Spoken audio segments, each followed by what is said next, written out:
Why, hello there everyone, I'm Laxow, aka the Kumo Sensei. Minasan, ohayo gozaimasu.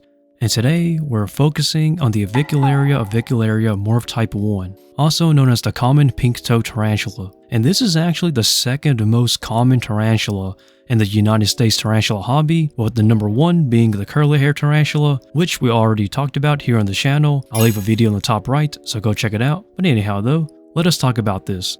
So in terms of keeping this tarantula species as a pet, I actually think this is actually a really great beginner tarantula. Now granted, you do need cross ventilation and a good arboreal setup, and these guys will thrive pretty well. Now in terms of wild-caught specimens, usually they're either juveniles or subadults or adults that you'll see for sale, and they're relatively cheap, around $20 for an adult, maybe even less. When it comes to slings for sale, they're usually around $10 or less. So essentially where I'm getting at is that anyone can actually afford this tarantula species, and I do recommend getting a captive bred specimen if possible. In my experience as an experienced tarantula keeper and an experienced tarantula breeder, this species for me is 50-50 when it comes to eating, when it comes to the wild-caught subadults or adults that are, wild-caught imported. But the captive bred specimens for the Avicularia avicularia Morphtype 1, they do very well. If the enclosure is set up right and there's cross ventilation, they tend to thrive. And as for me, I have 7 specimens of these Avicularia avicularia Morphtype 1 because they're relatively cheap and honestly everybody should have them. I actually think they're very enjoyable. So now a lot of you may be wondering about the market, the breeding, etc. and that side of, the tarantula hobby. So in terms of breeding the species, I personally would not breed this species if you're trying to look for profit, because this species is dirt cheap. I think is even cheaper than the curly hairs in some cases. Now for those who are kind of doubting me, I did produce this species myself a few times actually, and I did post a video of me opening and pulling one of the X-sacs, and I'll leave that video in the top right, so if you want to go check it out, please feel free to do so. I believe that's one of my older videos here on the channel. But coming back into tarantula breeding and that aspect, when it comes to tarantula breeders, everybody has at one time produced a species. Because this species is a beginner tarantula breeding project, so it's essentially suffering from the same problem as the curly hairs. There are too many wild-caught and too many captive bred specimens, and because of that, the prices have gone down drastically. So many of you may be wondering, how did we get here? So I will explain the story. So to put it simply, before these became the common staples, there was the rose hair tarantulas, and those guys were exported out from wild-caught specimens in Chile, but Chile closed their exports, meaning all rose hairs were banned. So essentially the pet trade looked for a new hobby staple, and those came in the form of curly hairs and common pink-toed tarantulas, which is why now you're seeing so many of these specimens, wild-caught and captive bred, being everywhere. Because all the wild-caught imports that come into the hobby, people get a hold of them, and a lot of tarantula breeders, both experienced, but mostly the new beginner tarantula breeders, they will produce these species like crazy, to the point where they're just overly saturated within the market and in the hobby. And trust me, I've seen so many new tarantula breeders being stuck with so many curly hair slings and so many common pink-toed tarantula slings. It's ridiculous. I think somebody offered me wholesale of curly hair slings for $10 a piece for 10. So essentially $100 for 10 curly hair tarantula slings. And that to me is an absolute ripoff.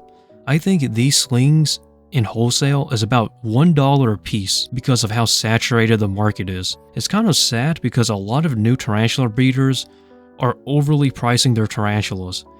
I'm not saying you have to undercut everybody else, but what I am saying is that you kind of have to understand what species is saturated and what species are not. Now when it comes to wholesale for this species, the Avicularia avicularia Morphtype 1 wholesale, I would probably go $3 a piece for 10. So many of you may be wondering why I'm pricing the Avicularia avicularia Morphtype 1 higher in terms of pricing than the common curly hair tarantula, the Takahito abopolosis. And the reason why is because although both species are being imported from wild-caught at an alarming rate, as well as being saturated from people overly producing the species in captivity, I priced this species a little bit higher because their sac numbers is not as large as the curly hairs.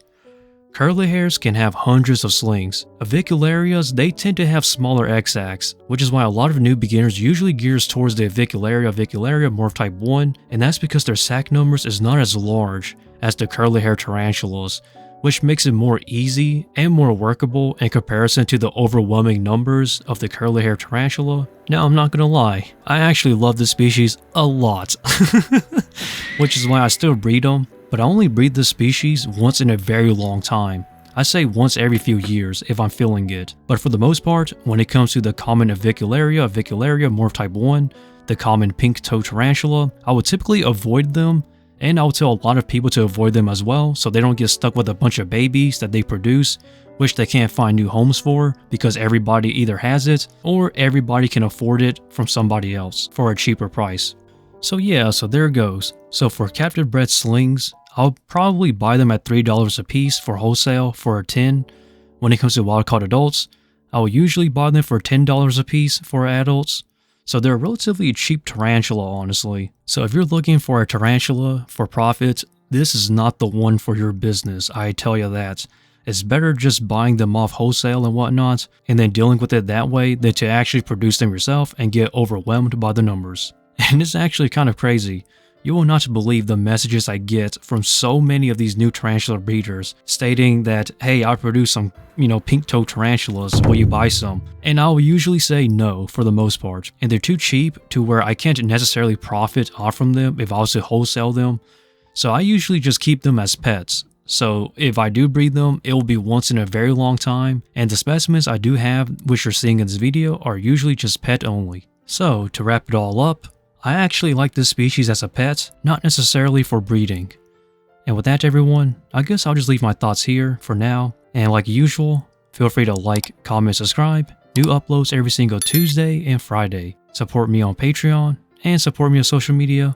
And with that, stay lax, and Laxow out from the Kumo Sensei.